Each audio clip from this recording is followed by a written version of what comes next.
Why the Byzantine Empire was far more terrifying than you think. Hey guys, welcome back. Tonight, we're diving into something that most people think they know about, but they really don't understand at all. We're talking about the Byzantine Empire. Most of you have probably heard the name at some point. You might have an image in your head of ancient history, of Rome, of golden churches and emperors in purple robes. You might think of the Eastern Roman Empire, of a place where Greek culture persisted and where Christian theology was intensely studied. You might think of beautiful mosaics and architectural achievements. And all of those things are true. But the reality of what Byzantium actually was, what it actually did to the people who lived under its rule, is something far more complex and far more terrifying than history books usually reveal. So before we get started, please like this video. Subscribe to the channel if you haven't already, and let me know in the comments where you're from and what time you're watching this. It's always amazing to see people joining from all around the world, from different time zones, different countries, different cultures, different languages, all coming together to explore history. I genuinely appreciate every single one of you who takes the time to watch these videos. Now, I want you to get comfortable. Dim the lights if you can. Maybe make yourself some tea or coffee or hot chocolate. Turn on a fan for that soft background noise that makes everything feel more intimate and enclosed. Get under a blanket. Light a candle if you like. Close your eyes during the parts that don't require you to look at the screen, because the story we're about to explore is one that rewards careful attention and will definitely keep you up at night thinking about it long after you finish watching. So let's begin.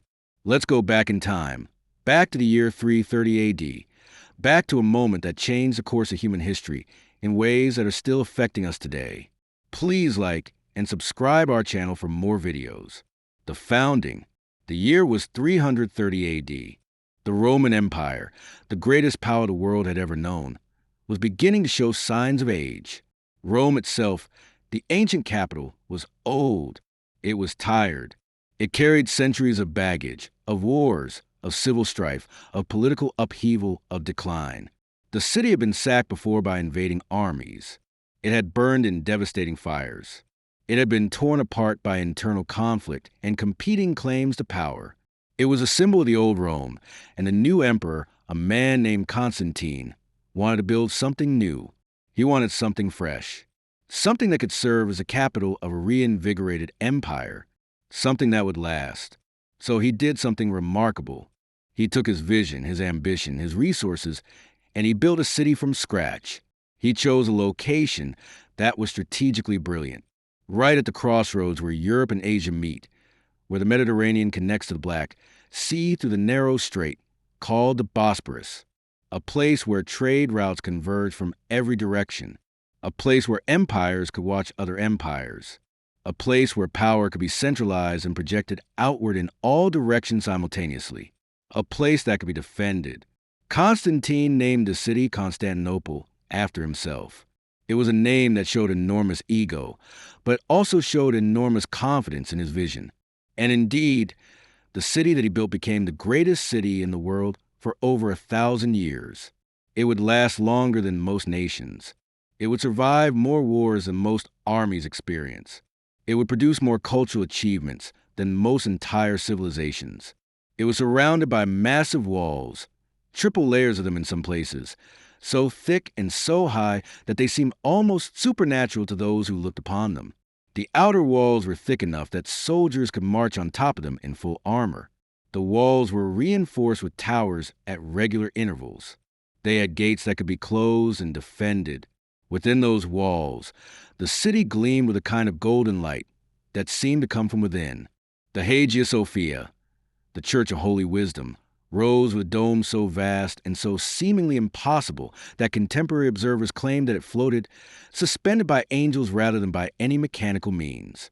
They couldn't believe that mere human engineering could support something so massive.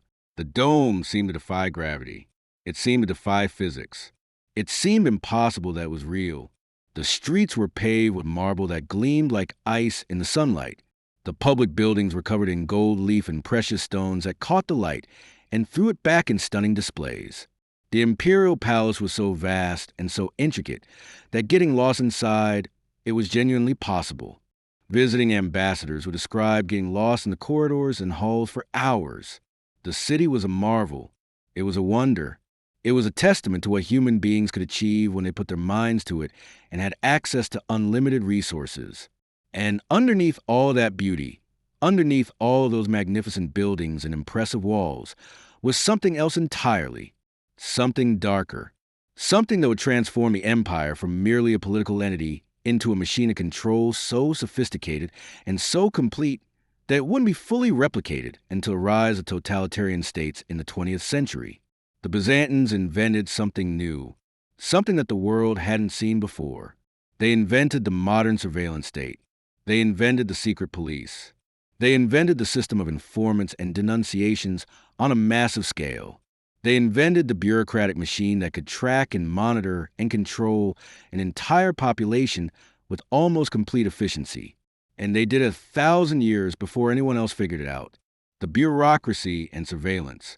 The civil service in Constantinople was unlike anything the world had ever seen. There were thousands upon thousands of bureaucrats, all working in marble halls, all dressed in official robes that denoted their rank and position, all carrying out their duties with meticulous precision and dedication. Every transaction was recorded. Every movement was tracked. Every conversation that was deemed important was reported and filed away in endless archives that filled entire buildings. Some of these archives have actually survived to modern times, and historians have been able to read the actual records. The government kept records of births and deaths, of property transactions, of trade deals, of tax payments, of military service, of religious affiliations, of travel, of virtually everything that could be documented. Information was currency. Information was power. And the government was the sole possessor of most of the important information. They knew things about their subjects that the subjects themselves didn't know they knew. There was an official called the Master of Secrets. His job was literally to collect secrets and use them as leverage. He had a network of spies that stretched throughout the empire, reaching into every province, every major city, every important monastery. Some were professional spies, people trained in the art of espionage and infiltration, and the extraction of information through persuasion or coercion. Others were ordinary citizens who had been recruited to report what they saw and heard. Sometimes people were blackmailed into becoming informants. Sometimes people were promised money. Sometimes people became informants because they believed they were doing God's work by helping the state suppress heresy and disloyalty. These informants could be anyone: your neighbor, your servant, your business partner, your business competitor who wanted to eliminate you, your friend, your family member. You never knew who was reporting on you and what they were reporting. That uncertainty was a point. The uncertainty itself was a weapon. It made people paranoid. It made people careful. It made people think twice before saying anything critical. It made people suppress their actual thoughts and feelings in favor of expressing publicly acceptable positions. And over time, people started to believe the positions they were expressing. They started to forget what they actually thought. They became indistinguishable from the roles they played. They became prisoners of their own performance. Let me tell you a specific story that illustrates how this worked in practice. There was a wealthy merchant in Constantinople, a man named Petros, who had become successful through shrewd business dealings and careful management of his resources. He was respected in his community. He had friends in high places. He was, by most measures, doing quite well. He had a wife and children. He had a nice home. He had servants and slaves to attend to his needs. He lived comfortably. But one day, he made a mistake, a grave mistake. In private conversation with what he thought was a trusted friend, he made a criticism of the emperor. He said something like, "I wonder if the emperor really understands the problems of ordinary commerce. I wonder if he understands what it's like to try to make a living when the taxes are so high and the regulations are so arbitrary." It was a minor criticism, the kind of thing that people say all the time in private when they're frustrated. But the friend was an informant. He was being paid by the government to report any criticisms he heard. He reported the conversation to the authorities. Petros was arrested. His home was searched. His financial records were examined. There was a trial, but it was essentially a formality. The emperor's displeasure with his words was well known. Everyone who mattered understood that someone who had criticized the emperor would be found guilty. The outcome was predetermined. Petros was convicted of sedition and treason. His property was confiscated. His wealth was seized. His business was shut down, and its assets were distributed to imperial officials. He was sentenced to exile in a remote fortress in the mountains where he would spend the rest of his life doing hard labor. His wife was not allowed to accompany him. His children were separated from him. They were forbidden from using their family name. They had to assume new identities to avoid the shame of being associated with a traitor. His family didn't know what happened to him for months. Then they received a letter from a guard at the fortress, written in secret because a guard could have been executed for helping. The merchant was alive but imprisoned. He could receive one visitor per year if the emperor felt generous. His wife went to visit him once, and then she died of illness before she could go again. His children eventually moved away and tried to rebuild their lives under assumed names. But the family was ruined. The Petros family, which had been respected for generations, had been erased. Their name was associated with disloyalty. Social doors that had been open before were now closed. Nobody would do business with them. Nobody would marry into the family. They were social pariahs. This happened to countless families. The machinery of control ground on relentlessly, chewing up lives and families and histories. The imperial palace. The palace in Constantinople was its own city within the city. It was a vast complex of buildings, chambers, courtyards, and gardens covering an enormous area. The emperor lived in this palace. But more importantly, the power of the empire was centered here. The patriarch of the church had his headquarters nearby. The military headquarters was in or near the palace. The secret police had offices in the palace. The treasury was in the palace. Everything flowed through this one location.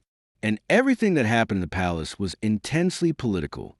Nothing was done casually. Every conversation had implications. Every alliance had consequences. Every friendship was potentially political. The imperial succession was always uncertain, always contested, always dangerous. The emperor usually designated an heir, but that heir often didn't end up on the throne. There were too many people who had an interest in power. There were too many factions fighting for control. Sometimes the heir would be murdered before the current emperor died. Sometimes the heir would be overthrown shortly after taking power. Sometimes the heir would be blinded or castrated so they could no longer rule. Some emperors ruled for decades in peace and prosperity. Others were deposed or killed within a few years. Some were murdered by their own family members. Some were overthrown by military coup. The population never knew who would be in charge. They just knew that whoever was in charge had absolute power. One emperor, named Basil, came to power through murder and seduction. He was originally a low-ranking palace official. He managed to seduce the wife of the previous emperor, a woman named Theodora. Together with her, he orchestrated the assassination of the reigning emperor. He made it look like an accident, like a hunting mishap, something that could be attributed to fate. Then he married the widow and took the throne himself. He ruled successfully for many years, consolidating power and expanding imperial influence. But he was also known for his paranoia and his brutality. He had anyone who threatened his power eliminated. He created elaborate networks of spies to detect plots against him. He rewarded loyalty extravagantly, giving titles and wealth and power to those who remained faithful. He punished disloyalty with torture and execution. Historians describe him as both a capable administrator and a brutal dictator. He was simultaneously good at running the empire and absolutely terrifying to his subjects. Then there was Emperor Zeno, who ruled in the late 5th century. He was known for his religious policies, which were extraordinarily controversial. He tried to forge a compromise between different Christian sects that were at war with each other theologically and physically. Different regions of the empire supported different theological positions. In doing so, he alienated many people on both sides. He also had to deal with military threats from Germanic tribes to the west and from the Sassanid Persians to the east. The empire was being squeezed from both sides. Yet, somehow, he survived for nearly 20 years on the throne, which was a considerable accomplishment in that era. His reign illustrates the precarious balance that emperors had to maintain between religious concerns, military threats, and political factions. The Hagia Sophia was completed under his reign and became the greatest architectural achievement of the age, and many would argue it remains one of the greatest buildings ever constructed. By any measure, Justinian was a successful emperor, but his success came at a tremendous cost. Justinian maintained an extraordinary surveillance apparatus. He had spies in every province. He had informants in every major city. He had agents who reported on the military commanders to make sure they weren't becoming too powerful and independent. He had priests who reported on religious matters to make sure heresy wasn't spreading. He had agents checking on the agents to make sure the agents weren't becoming too powerful themselves. He extracted enormous amounts of tax revenue from the population to fund his military campaigns and his building projects. The money had to come from somewhere, and it came from taxation of the people. Agricultural taxes, trade taxes, taxes on commerce, taxes on property. The burden was crushing, but it funded the greatest building projects and military campaigns that the empire had ever seen. The Nika Riots. The Nika Riots, one of the most significant events of Justinian's reign, illustrate his ruthlessness and the way he maintained control through fear and violence. The riots began in January of 532 AD. The background of the riots was complex and had been building for years. There were two main chariot racing factions in Constantinople, the Blues and the Greens. They were essentially organized gangs with thousands of members. They controlled large sections of the city. They had their own leadership structure, their own income, their own military capabilities. Over time, the rivalry between them had become extremely intense. There had been violence between them before, but it had never escalated to the level of full civil war. On January 13th, 532, things erupted into full-scale rioting that would change the course of Byzantine history. The riot started at the Hippodrome, the massive arena where chariot races were held and where the population gathered for entertainment.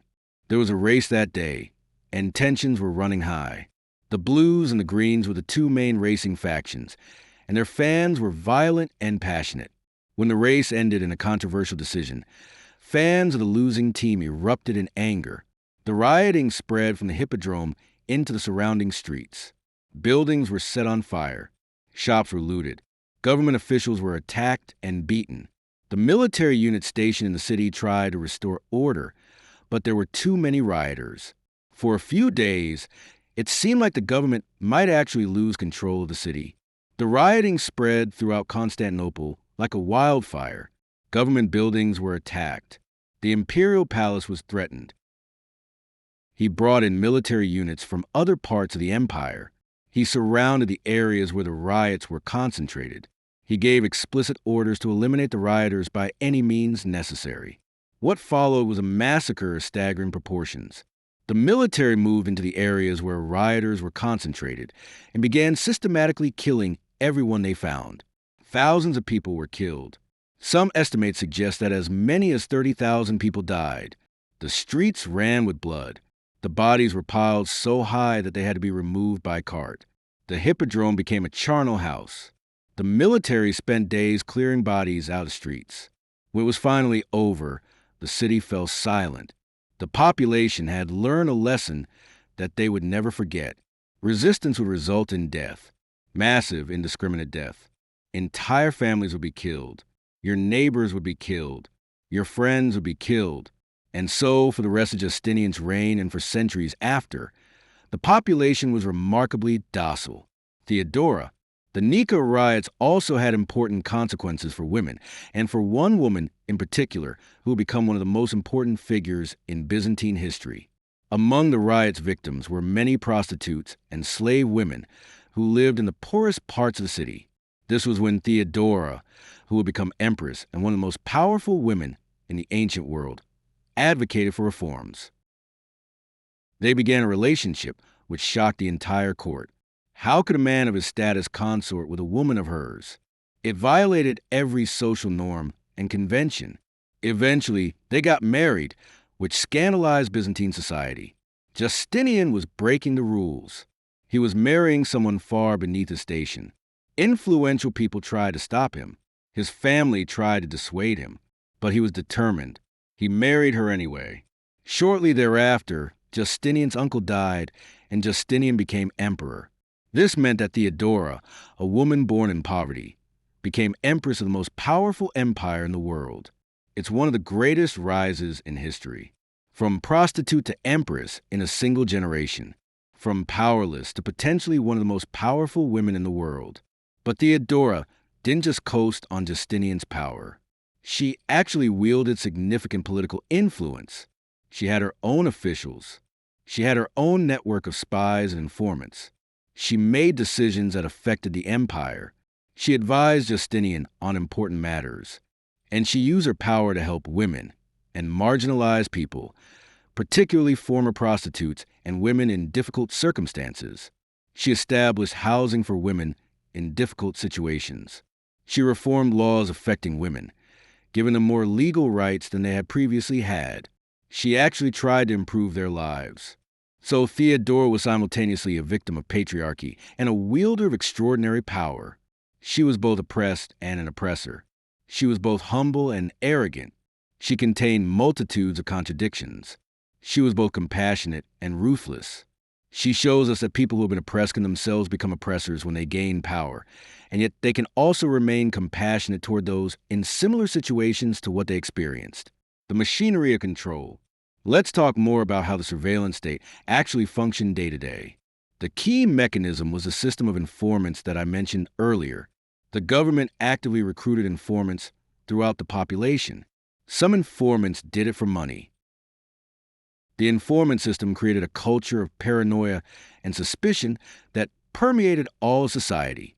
People didn't know who they could trust. A conversation you had with someone you thought was your friend might be reported to the authorities. A criticism you made of a government official, shared in what you thought was confidence with someone you trusted, might result in your arrest. A joke that could be interpreted as disrespectful to the emperor might be reported. There was no privacy. There was no security. You were always being watched, or at least you couldn't know whether you were being watched, which was almost the same thing. The uncertainty about surveillance was as effective as actual surveillance. In fact, some researchers have shown that perceived surveillance is more effective at controlling behavior than actual surveillance. If people think they're being watched, they'll change their behavior. If they're actually being watched, they might find ways to detect it and adapt. But if they just think they might be watched, if they're uncertain, then they'll be most cautious. Let me tell you about the mechanics of arrest and interrogation in the Byzantine Empire. If the authorities decided to arrest you, they would typically come in the middle of the night. The secret police, the Scoli Palatini, would arrive at your home. They would be armed. They would be trained in combat and in methods of control. These reserves were supposedly for emergencies, for times of famine or poor harvest, but they were also used as a tool of control. If a city or region was becoming too independent, if they were resisting imperial authority, if they were developing ideas or movements that the government didn't like, the government could cut off grain shipments to that area. The population would face the choice of either submitting to imperial authority or starving. Most chose submission. It was a form of control that didn't require military force. It was economic violence. The state could literally control whether people lived or died by controlling access to food. The taxation system was another mechanism of control. Taxes were extraordinarily high. The government would take as much as it possibly could without starving the population completely. Tax collectors had to extract a certain amount from each region. If they couldn't meet the quota, they would be punished, sometimes severely. Some tax collectors who failed to meet their quotas were imprisoned or even executed. So there was intense pressure on tax collectors to squeeze every last coin out of the population. Some tax collectors would increase the official tax rate beyond what the law allowed just to make sure they met their quota. Some would use violence and intimidation to extract money from those who couldn't pay. But here's the thing that's particularly insidious. The tax collection was also recorded. If a merchant became too wealthy, the government would investigate to make sure they weren't committing fraud or evasion. Sometimes merchants who became too wealthy would be arrested on dubious charges, convicted, and their wealth would be confiscated. It was a system designed to prevent private wealth from accumulating to the point where it might threaten the government's power. Religious control. Let's talk about the religious control mechanisms. The Byzantine Empire didn't separate church and state. The state controlled the church completely. The Patriarch of Constantinople was technically the head of the church, but in reality, he answered to the emperor. The emperor could oppose the patriarch if he displeased him. The emperor could determine what theological positions the church would take. Religious disputes weren't just theological questions. They were political questions that could determine who lived and who died. In the early centuries of Byzantine rule, there was a major theological dispute about the nature of Christ. Did Jesus have one nature or two natures? Was he fully divine and fully human, or something else? These might seem like abstract theological questions to us, but they were treated as political issues of supreme importance. The emperor would declare one position to be orthodox and the other to be heresy. Everyone had to accept the emperor's determination or risk being arrested as a heretic. The empire was split on this question. Different regions supported different positions. Different religious leaders supported different positions. Heresy was treated as treason. If you held the wrong theological position, you could be arrested, tortured, and executed. Your property could be confiscated. Your family could be punished. Religious minorities were systematically persecuted. Jews were subjected to periodic crackdowns and forced conversions. Muslims in border regions were subjected to forced conversion or death. Christian sects that disagreed with the imperial theology were hunted down and destroyed. There was an entire class of religious policing that operated similarly to the later Spanish Inquisition. The Byzantine Empire had its own version that operated on similar principles. Religious police would investigate accusations of heresy. They would interrogate suspects. They would torture confessions out of people. They would execute those who refused to recant their heretical beliefs. Religious violence was common. There were riots between different Christian sects fighting about theology. The military would be called in to suppress the riots, but often they would suppress both sides indiscriminately or would favor one side based on the emperor's preferences. Sometimes hundreds or thousands of people would die in these riots. But because they were religious riots rather than political riots, they were often recorded differently in the historical record. They were sometimes seen as God's judgment rather than as evidence of systemic violence. Military power. Let's talk about the military. The Byzantine military was one of the most sophisticated military organizations in the ancient and medieval world. It had a complex hierarchy with different ranks and positions. It had specialized units trained for different types of warfare. It had professional soldiers who served for years and decades, developing expertise and institutional memory. It had an elaborate system of logistics that allowed armies to be maintained in the field for extended periods. It had strategic doctrine that was studied and refined over centuries. It was a military machine of extraordinary sophistication. But the military was also a tool of internal control. The military was absolutely loyal to the emperor.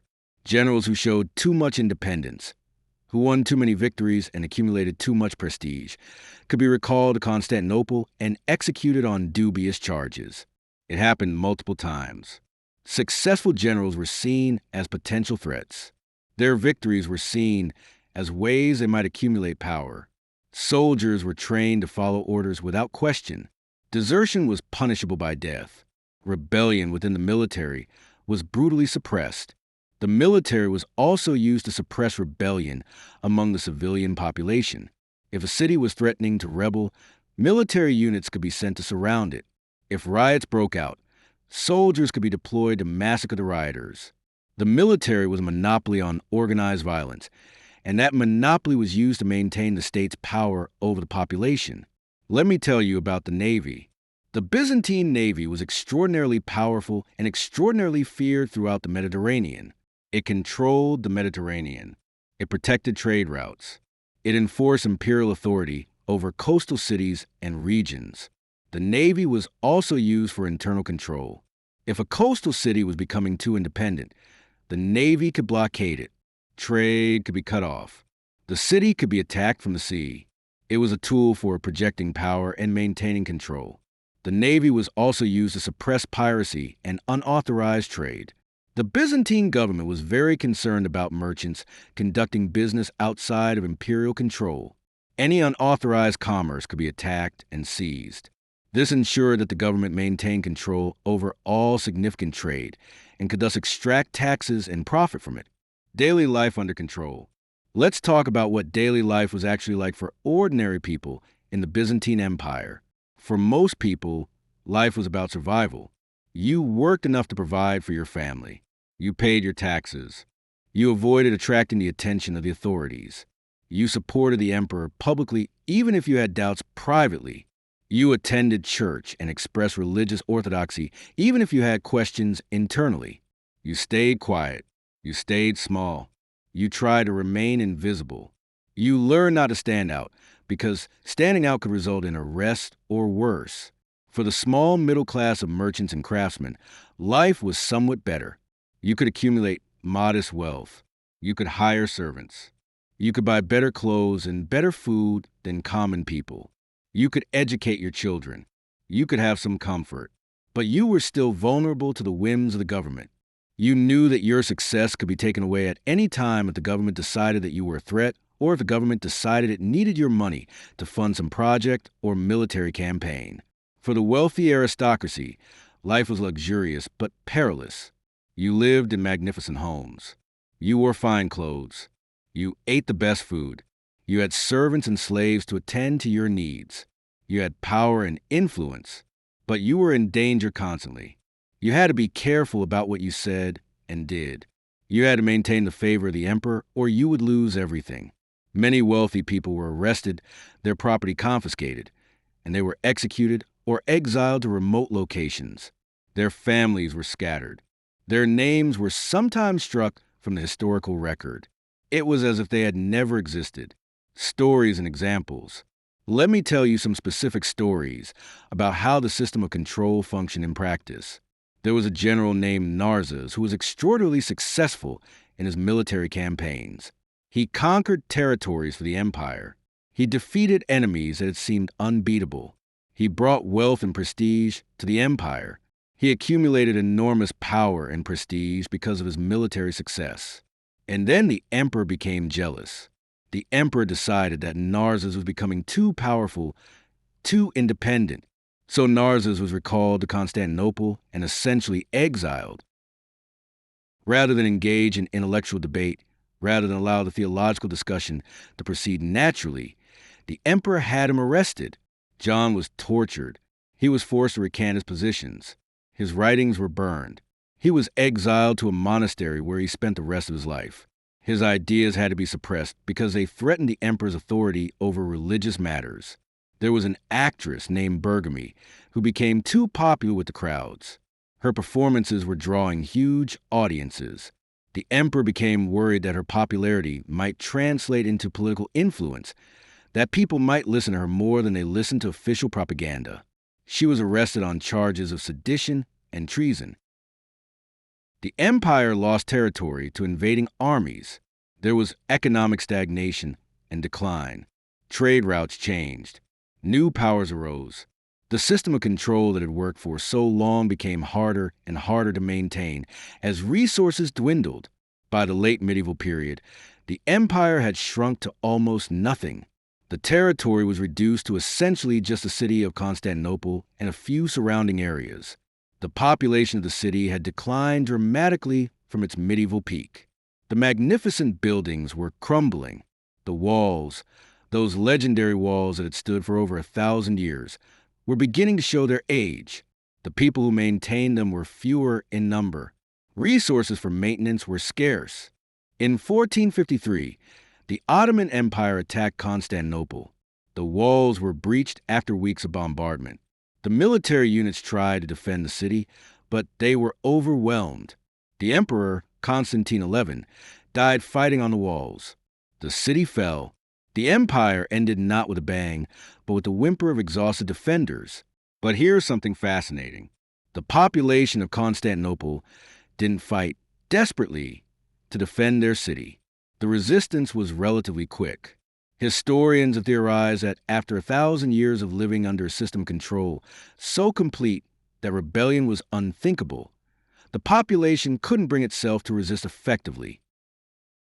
Perhaps the most important lesson is this: that sophisticated systems of control, dressed up in ceremony and law, can be more terrifying than obvious brutality. That a population can be controlled so completely that rebellion becomes unthinkable.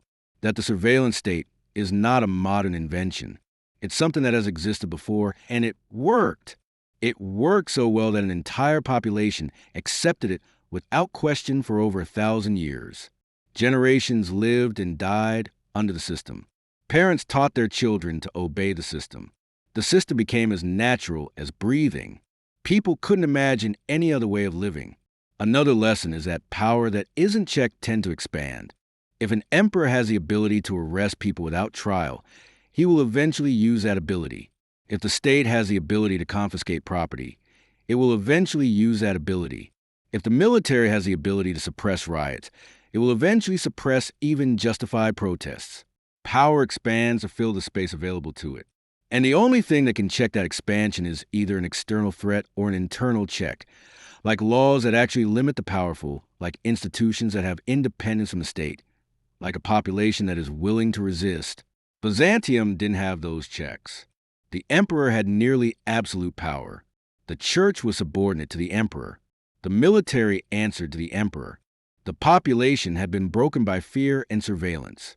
There was no check on power, and so power expanded relentlessly until the system finally collapsed under the weight of its own inefficiency and the military pressure of external threats. The empire created technologies of control that wouldn't be fully developed until the 20th century. Surveillance systems, secret police forces, systems of informants and denunciation, torture as a method of investigation, the recording and filing of citizen information, the manipulation of religion for state purposes, the monopolization of violence, the control of information flow. All of these were perfected by the Byzantine Empire. And even after the empire fell, the systems of control it pioneered were adopted and perfected by other regimes, other empires, other states that learned from Byzantium's example. So sleep well, if you can, because somewhere in the back of your mind, you might be wondering what systems we're building today that our descendants will look back on with the same horror and fascination with which we look back on Byzantium. What systems of control are becoming so normal that we can't see them anymore? What surveillance is becoming so routine that we accept it without question? What freedoms are we giving up so gradually that we don't notice they're gone? But until we build that world, until we create systems of government and control that are transparent and accountable and serve human flourishing rather than state power, we should remember Byzantium. We should remember what happened when control became so complete that people stopped questioning it. We should remember that even the greatest empires can fall. And we should remember that sometimes the most terrifying things are the ones we can't see, the ones we become so accustomed to that we forget to be afraid of them anymore. Additional historical details and expansion. Let me expand further on some aspects of Byzantine control that I haven't fully explored yet. The aristocratic system in Byzantium was incredibly complex and designed specifically to prevent the accumulation of power outside of imperial control. If an aristocrat became too wealthy, their wealth could be seized. If they became too influential, they could be arrested. The state maintained careful records of all aristocratic families, their wealth, their connections, their loyalties. This information was used to determine who should be promoted and who should be removed. It created a system where aristocrats were constantly competing with each other for imperial favor, while simultaneously being watched by the state for signs of disloyalty. The education system in Byzantium was also controlled by the state. It was also used to monitor communications from private citizens. Letters sent through the imperial postal system could be read by government officials. Sensitive private communications would often go through unofficial channels at great risk. But if you wanted guaranteed delivery, you had to use the imperial system and accept that your mail might be read. There was also a sophisticated system of spies and counter-spies. The government would plant spies in key positions throughout the empire. But other spies would be watching those spies to make sure they weren't becoming too powerful or weren't planning to overthrow the government. It created an incredibly complex web of surveillance where nobody could be completely trusted. Spies would sometimes spy on their fellow spies. Counterintelligence operations would often target government officials rather than foreign threats. The nobility maintained networks of patronage and loyalty that were separate from the official government structure. These patronage networks sometimes rivaled the official government in terms of power and influence. The emperor had to maintain careful balance between allowing these patronage networks to exist, which gave him allies and supporters, and preventing them from becoming so powerful that they threatened his authority. Sometimes this balance was maintained successfully. Sometimes the patronage networks became too powerful and had to be destroyed, often through the arrest and execution of their leaders. The tax farming system was another mechanism of control. Rather than having the government directly collect taxes, the empire would sometimes lease the right to collect taxes in a particular region to a private individual or company. That individual would pay a fixed amount to the government up front, and then keep whatever they could collect beyond that amount. This created an incentive structure where tax farmers would extract as much money as possible from the population. Sometimes tax farmers would become incredibly wealthy. The wealthiest tax farmers might then be arrested and their wealth confiscated. It was a system designed to extract maximum revenue while preventing any single individual from accumulating too much independent wealth. There was also a complex system of honors and titles. The emperor could grant various titles to individuals, and these titles came with certain privileges and responsibilities. A man might be granted the title of count, or duke, or some other rank. These titles would come with certain ceremonial roles and possibly some administrative duties. But the titles could also be taken away. If someone fell out of favor, their titles could be stripped. This meant that people with titles were extremely careful to maintain imperial favor. The religious calendar was also controlled by the state. The empire determined which days would be religious holidays, which days would be days of fasting, which days would be days of celebration. This allowed the state to control the rhythm of people's lives. It allowed the state to gather people together on certain days for religious observances that reinforced state ideology. It allowed the state to suppress certain religious observances that it didn't approve of. There was also a sophisticated system of propaganda and information control. The state controlled what information was disseminated to the public. Official histories were written by state-approved historians. Religious texts were controlled by the state-controlled church. Art and literature had to be approved by the state. Public speeches and sermons had to be approved. The state essentially controlled the narrative about itself. Alternative histories, alternative theologies, alternative interpretations of events were suppressed. The population only received information that the state wanted them to receive. The coinage system was also used as a tool of state power. The emperor's image was stamped on all coins. Citizens handled the emperor's image every day when they used money. It was a constant reminder of imperial power. When a new emperor came to power, new coins were minted with his image. Sometimes previous emperors' coins were called in and melted down. This allowed the new emperor to literally destroy the previous emperor's image and replace it with his own. It was symbolism, but also literal destruction of the old order. The calendar itself was controlled by the state. The official calendar marked time according to the reign of the emperor. Years were numbered by the reign. So the first year of an emperor's reign would be year 1, year 2, etc. When a new emperor came to power, the numbering would start over. This meant that the very way people marked time was controlled by the state. It reinforced the idea that the emperor was the center of everything, that all of history revolved around him. The status of women under Byzantine law was complex. They had fewer rights than men in many ways, but they also had more legal protections than women in many contemporary societies. Women could own property, though their property was often controlled by male relatives. Women could initiate divorce in certain circumstances. Women could inherit property. But women were also subject to severe restrictions on their movements and activities. Women of the upper classes were often confined to certain parts of the home. Women were forbidden from certain professions. Women had very limited ability to participate in government or public life. There was also an incredibly complex system of ceremonies and rituals that surrounded the imperial court. Every action was prescribed. Where you stood mattered. How you addressed the emperor mattered. What you wore mattered. What you said mattered. Every gesture had meaning. These ceremonies served multiple purposes. They reinforced the authority of the emperor. They allowed the emperor to control every interaction.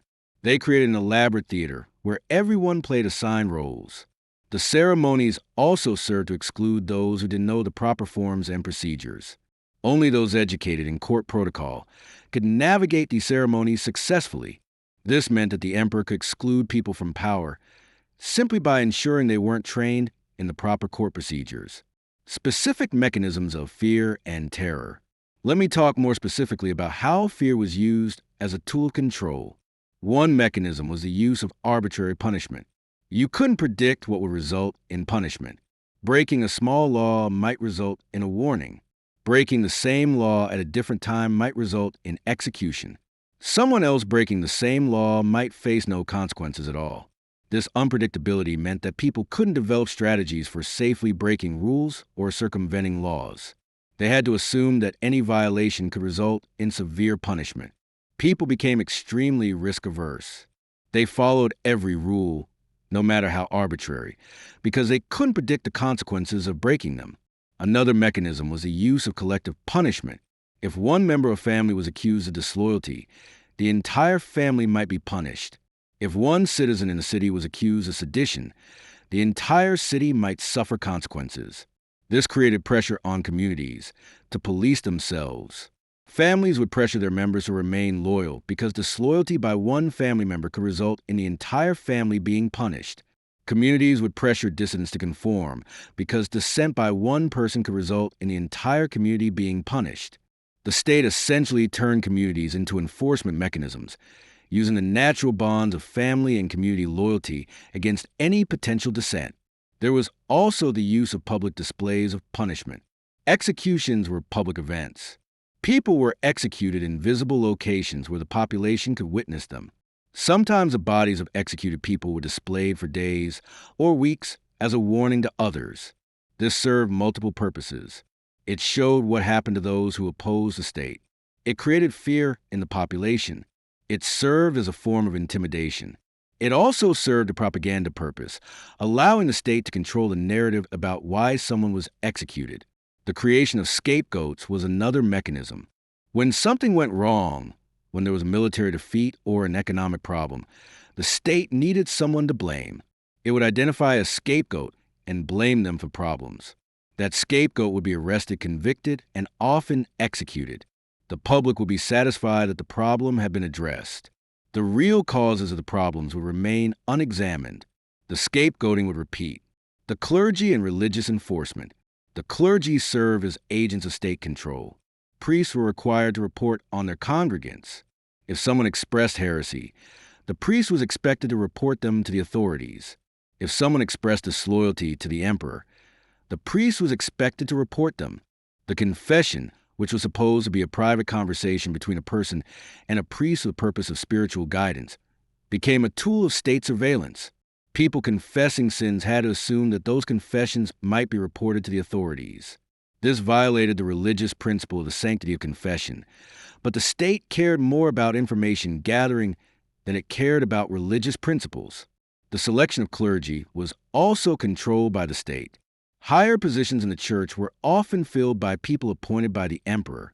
This meant that the leadership of the church was loyal to the emperor before they were loyal to the church.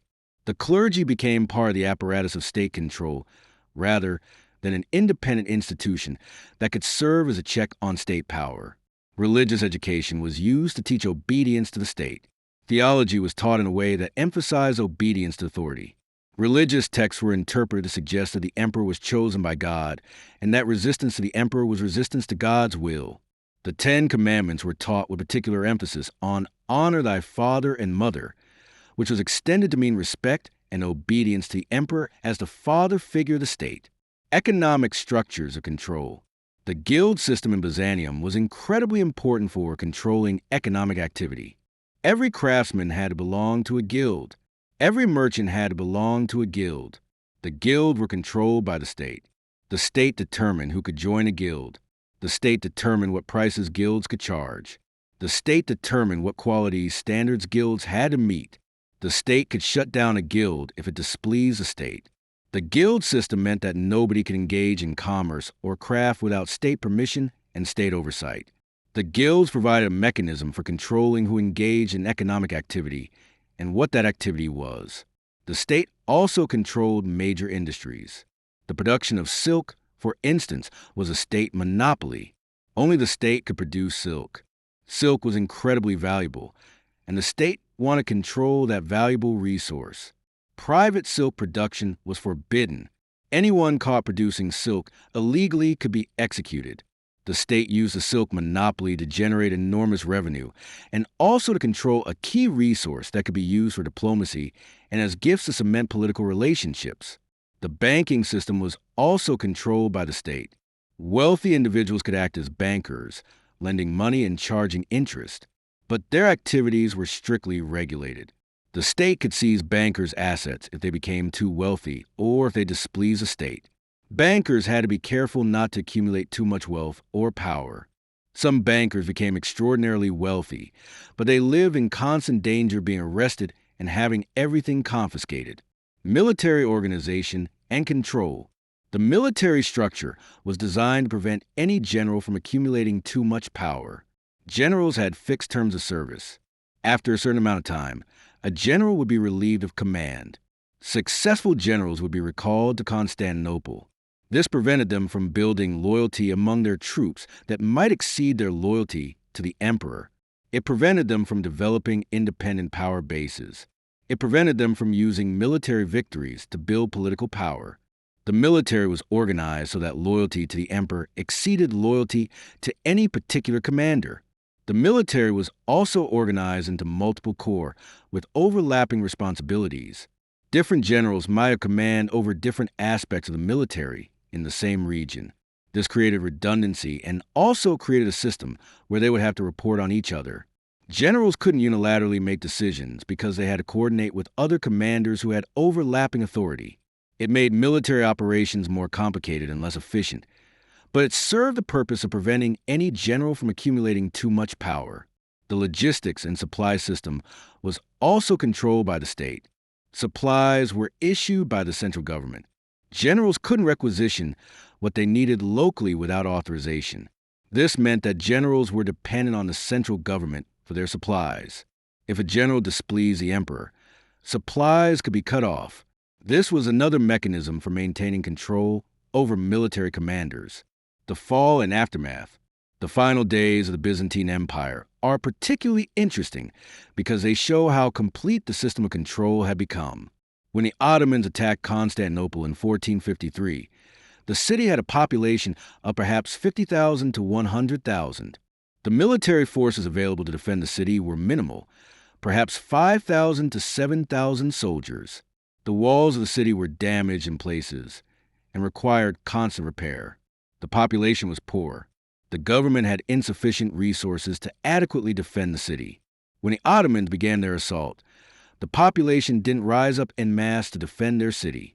There was no massive volunteer army. There was no popular mobilization for defense. The military units that existed fought valiantly, but they were overwhelmed. The population largely stayed in their homes. Some of the wealthier citizens tried to negotiate with the Ottomans or fled the city. The system of control had been so effective that even when facing destruction, the population couldn't break the habits of obedience that had been ingrained over 1,000 years. After the city fell and the empire ended, the new Ottoman rulers implemented their own system of control. It was different in structure from the Byzantine system, but it was similar in principle. The population adapted to it because they had been trained through 1,000 years to adapt to systems of control. They knew how to live under surveillance. They knew how to be careful about what they said. They knew how to navigate bureaucratic systems. The Ottoman system was actually different enough from the Byzantine system that there were periods of resistance and adjustment. But ultimately, the population adapted because that was what they had been trained to do for 1,000 years. The legacy of the Byzantine surveillance state lived on in different forms. The Ottoman Empire which ruled Constantinople and most of the former Byzantine territory after 1453, adopted some of the Byzantine administrative techniques. Later empires and states would study Byzantine administrative techniques and adopt what worked. The Russians, who considered themselves the successors to the Byzantine Empire, adopted some of the Byzantine administrative structures. The idea of the surveillance state, once invented by Byzantium, was never completely abandoned. It was adapted and refined and eventually became the model for totalitarian states in the 20th century.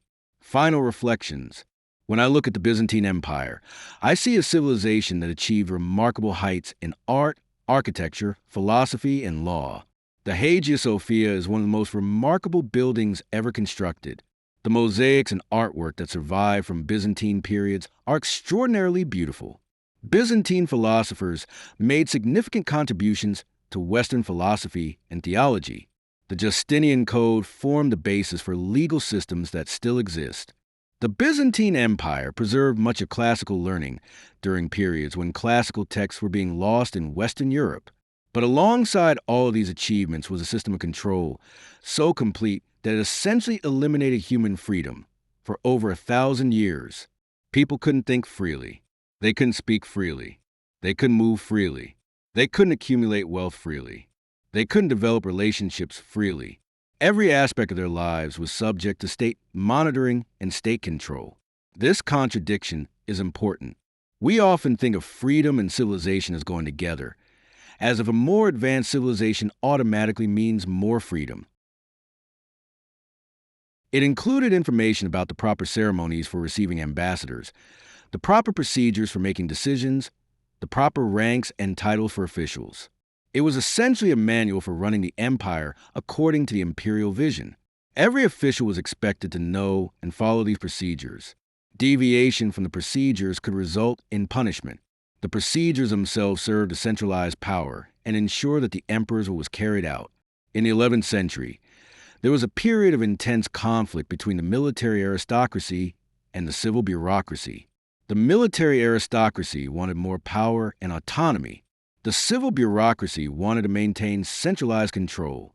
The emperors of this period had to constantly navigate this conflict, playing the military against the bureaucrats and the bureaucrats against the military. Sometimes the military would gain more influence. Sometimes the bureaucrats would gain more influence. But the emperor would always maintain ultimate control by ensuring that neither group became strong enough to threaten his position.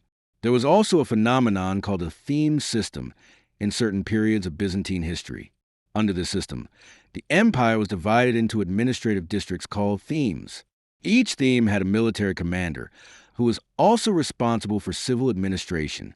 This was initially a practical system that made sense given the geographic challenges of the empire and the military threats from neighboring powers. But it also created a system where military commanders had to be watched carefully to prevent them from becoming too independent. The emperors would rotate commanders periodically to prevent them from building local power bases. Successful military operations in one theme would result in the commander being transferred to a different theme, preventing him from accumulating local support. The role of the palace eunuchs is also worth mentioning. Many palace servants were eunuchs. They had been castrated when they were young. There was no vengeance that could be taken by their descendants. Religious movements and suppression. The iconoclastic period that I mentioned earlier deserves more detailed discussion. It lasted for over a century and had enormous consequences. During this period, religious icons were deemed heretical by the emperor. Icons were images of religious figures, paintings and statues that people venerated and used as aids of prayer. The emperor declared that these icons were idolatrous and must be destroyed. This decree created enormous conflict. Many people believed that icons were sacred and that destroying them was a sin. Religious communities that had used icons for centuries were forced to abandon them. Religious art that had been created over centuries was destroyed. The consequences of the iconoclastic period were profound. Entire traditions of religious art were destroyed. Countless paintings and sculptures were demolished. Religious communities that disagreed with the decree were suppressed. Monks and nuns who refused to support the decree were imprisoned or executed. Monasteries that had preserved icons were raided and destroyed.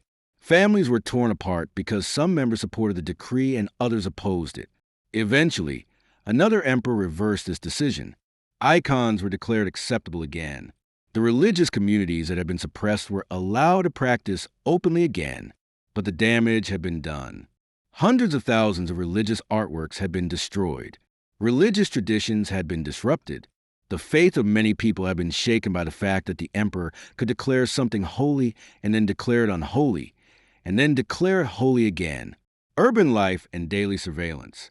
Life in Constantinople itself was profoundly shaped by the system of control.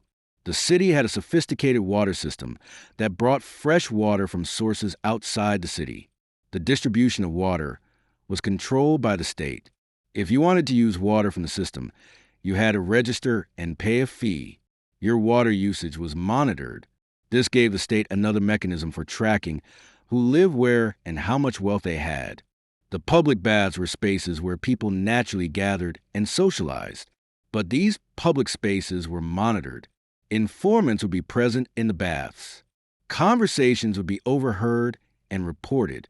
The baths, which were supposed to be spaces of relaxation and social connection, became spaces where people had to be careful about what they said and to whom they said it.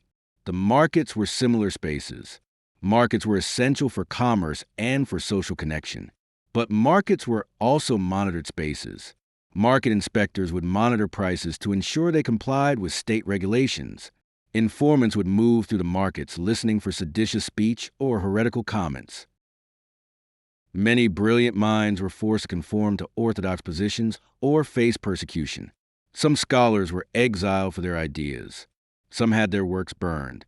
Some were executed. This created an intellectual culture where people were afraid to express original ideas or to challenge established orthodoxies. The great library at Alexandria had been destroyed centuries before the Byzantine period, but there were still repositories of classical texts in Constantinople and other major cities. The state controlled access to these texts. Scholars who wanted to study controversial texts had to get permission. Some texts were forbidden. Some texts were destroyed. This meant that knowledge was controlled. The population couldn't access all of human knowledge. They could only access what the state allowed them to access. The result was a period of intellectual stagnation in many areas. While the empire produced some remarkable scholars and philosophers, there was also significant suppression of intellectual inquiry. The most original and important intellectual developments were happening in the Islamic world during this period. The Byzantine Empire, once a center of intellectual achievement, gradually fell behind in many fields of knowledge. Trade and economic stagnation. The systems of control also had negative economic consequences over the long term. The taxation was so high that it discouraged investment and economic development. The regulations were so restrictive that they discouraged entrepreneurship. The monopolies on key industries meant that there was no competition to drive innovation and improvement. Over time, the Byzantine economy stagnated. The empire became wealthier and more powerful in its early periods, but as time went on, the economy grew more slowly. Competing powers like the Islamic caliphates sometimes had more advanced economic systems and more dynamism. The Mediterranean trade that had enriched the Byzantine Empire gradually shifted. New trade routes developed that bypassed Byzantine territory. Venetian merchants became increasingly important as intermediaries in trade between the Islamic world and Western Europe. Some had more checks on the caliph's power. Some had different relationships between military and civil authority. But many Islamic caliphates also had sophisticated systems of control, secret police, informant networks, and surveillance. In some ways, the Islamic world and the Byzantine world were competing systems of control, each trying to prove that its system was more effective. Good night and sleep well, or at least try to. The Byzantine Empire will be waiting in your dreams, reminding you that history is never just the past. It's always reaching into the present, always teaching us lessons if we're willing to listen. Thank you for joining me on this journey through one of history's most fascinating and terrifying empires. I'll see you next time.